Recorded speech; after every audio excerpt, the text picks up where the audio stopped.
नमस्ते, मैं अभिनय आकाश और प्रभा साक्षी के इस खास कार्यक्रम एमआरआई में आपका स्वागत है। एक बार फिर से हम आपके सामने मोस्ट रिलायबल इन्फॉर्मेशन यानी एमआरआई के साथ मौजूद हैं। राष्ट्रीय स्वयंसेवक संघ 2025 में जिसकी उम्र 100 बरस हो जाएगी।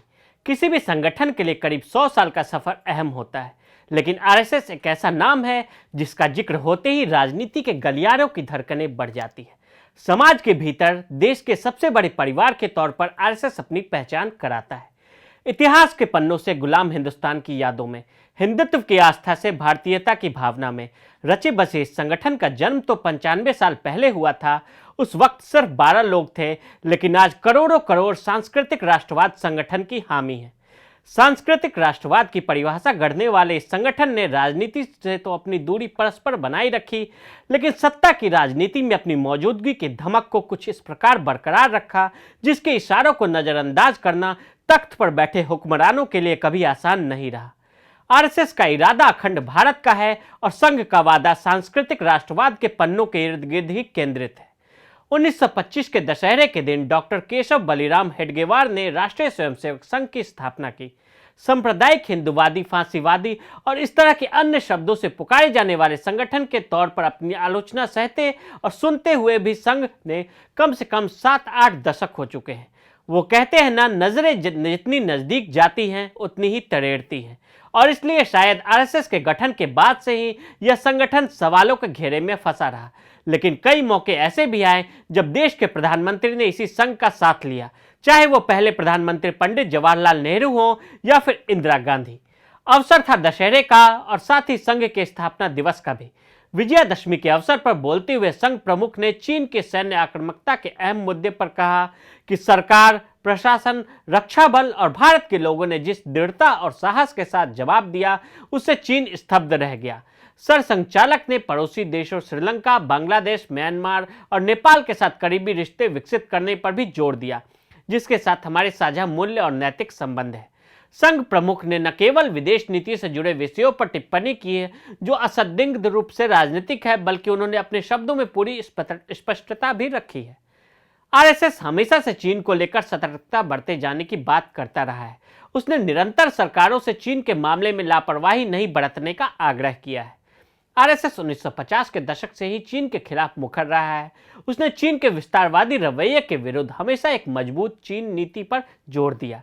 23 दिसंबर 1962 को दिल्ली के रामलीला मैदान में जनसभा को संबोधित करते हुए आरएसएस के दूसरे संचालक एमएस गोलवलकर ने कहा था कि चीन की विस्तारवादी प्रवृत्ति के एक प्रमुख कारण है जिसका कम्युनिस्ट शासन के अधीन होना, और विस्तारवाद साम्यवाद की एक प्रमुख विशेषता है।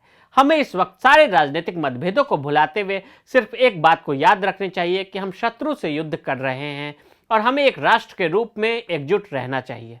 उल्लेखनीय है कि तत्कालीन प्रधानमंत्री जवाहरलाल नेहरू की चीन नीति का विरोधी होने के बावजूद उन्होंने सभी पक्षों से अपने मतभेदों को भुलाते हुए चीन के खिलाफ नेहरू सरकार के युद्ध संबंधी प्रयासों के समर्थन का आह्वान किया था। चीन से युद्ध के दौरान ही गोलवलकर ने 5 नवंबर 1962 को नागपुर से एक पत्र जारी किया था जो वर्तमान परिस्थितियों में और भी अधिक प्रासंगिक है। उन्होंने नेहरू सरकार को आगाह किया था कि चीन भारत के खिलाफ नेपाल का इस्तेमाल करने की कोशिश कर सकता है, इसलिए हमें नेपाल के साथ करीबी और सौहार्दपूर्ण संबंध बनाना चाहिए। यदि हम ऐसा नहीं कर पाए तो हमारी मुश्किलें बढ़ जाएगी। सेना की मदद के लिए देश भर से संघ के स्वयंसेवक जिस उत्साह से सीमा पर पहुंचे, उसे पूरे देश ने देखा और सराहा। स्वयंसेवकों ने सरकारी कार्यों में और विशेष रूप से जवानों की मदद में पूरी ताकत लगा दी। सैनिक आवाजाही मार्गों की चौकसी, प्रशासन की मदद, रसद और आपूर्ति में मदद और यहां तक कि शहीदों के परिवारों की भी चिंता। जवाहरलाल नेहरू को 1963 में 26 जनवरी की परेड में संघ को शामिल होने का निमंत्रण देना पड़ा। परेड करने वालों को आज भी महीनों तैयारी करनी होती है, लेकिन मात्र 2 दिन पहले मिले निमंत्रण पर 3500 स्वयंसेवक गणवेश की उपस्थित हो गए। निमंत्रण दिए जाने की आलोचना होने पर नेहरू ने कहा, यह दर्शाने के लिए केवल लाठी के बल पर भी सफलतापूर्वक बम और चीनी सशस्त्र बलों से लड़ा जा सकता है। विशेष रूप से 1963 के गणतंत्र दिवस परेड में भाग लेने के लिए आरएसएस को आकस्मिक आमंत्रित किया गया है। चीन पर आरएसएस का 2012 का प्रस्ताव। भारत और चीन के बीच 1962 के युद्ध के 50 साल पूरे होने के अवसर पर आरएसएस ने 2012 में चेन्नई में एक प्रस्ताव पारित किया। प्रस्ताव अखिल भारतीय कार्यकारी मंडल AKBM की एक बैठक में पारित किया गया, जो कि नीति निर्माण और निर्णय से जुड़े आरएसएस के सर्वोच्च निकायों में से एक है। प्रस्ताव में चीन नीति पर आरएसएस के दृष्टिकोण का खुलासा किया गया। चीन को लेकर गहरी चिंता के इजहार के साथ ही प्रस्ताव में चीन के विरुद्ध तत्काल एक व्यापक राष्ट्रीय सुरक्षा नीति को आवश्यकता पर जोर दिया गया। प्रस्ताव में कहा गया कि चीन ने अपने सामरिक उद्देश्यों के अनुरूप भारत तिब्बत सीमा पर आधारभूत ढांचों के निर्माण और उन्हें समुचित बनाने का काम किया, जिसमें एयरबेसों का network, missile launching pad, cantonment और अन्य भौतिक निर्माण शामिल है।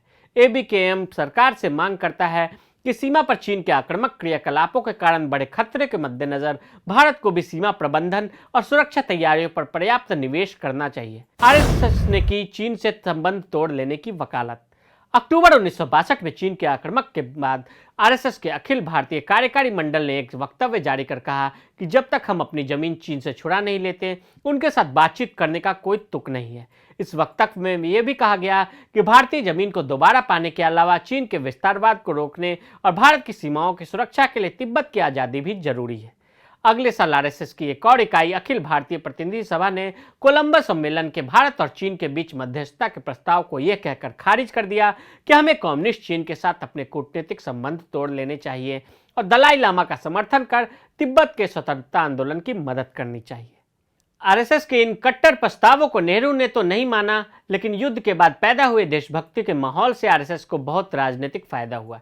इसका असर इस हद तक हुआ कि नेहरू ने 1963 की गणतंत्र दिवस परेड में उस आरएसएस के दल को भाग लेने की अनुमति दे दी, जिसकी वो तब तक हर अवसर पर विरोध करते आए थे। 1962 में चीन के धोखे से किए गए हमले से देश सन्न रह गया था। उस वक्त आरएसएस ने सरहदी इलाकों में रसद पहुंचाने में मदद की थी। इससे प्रभावित होकर प्रधानमंत्री जवाहरलाल नेहरू ने 1963 में गणतंत्र दिवस परेड में संघ को बुलाया था। मोहन भागवत के संबोधन के मायने। आरएसएस प्रमुख मोहन भागवत ने कहा कि भारत की सीमाओं पर चीन ने जिस प्रकार से अपने आर्थिक व सामरिक बल में मंदान्त होकर अतिक्रमण का प्रयास किया और भारत की सरकार, सेना, प्रशासन व जनता ने करारा जवाब दिया, इससे उसे पूरी तरह से धक्का लगा है। अब आगे हमें सजग रहना चाहिए। आंतरिक व स्थिति को मजबूत करनी होगी। संघ प्रमुख की प्रारूप अच्छी नीयत से है। आर्थिक रूप से रणनीतिक तौर पर अपने पड़ोसियों के साथ सहयोग सुनिश्चित करने और अंतर्राष्ट्रीय संबंधों के मामले में चीन से ऊपर उठना ही एकमात्र रास्ता है जिससे राक्षसी आकांक्षाओं का मुकाबला किया जा सकता है। एक जमाने तक आरएसएस पर रायसीना हिल से एक बार नहीं 3 बार पाबंदी लगी। वक्त का पहिया घूमा, समय चक्र तेजी से चल रहा था। आज संघ के लोग रायसीना हिल पर काबिज हैं। जो लोग समय को नहीं समझ पाते, समय उन्हें पीछे छोड़ देता है, और जो वक्त से लड़ाई में नहीं हारते, वक्त उन्हें अपने सिर पर बिठा लेता है। तो आज हमने आरएसएस की चीन नीति का संपूर्ण विश्लेषण किया। आज के लिए दें इजाजत, और ऐसे ही रिपोर्ट्स को देखने के लिए प्रभा साक्षी के साथ लगातार बने रहें। वीडियो को देखने के लिए फेसबुक और ट्विटर पर हमें फॉलो करें, यूट्यूब पर प्रभा साक्षी को सब्सक्राइब करें।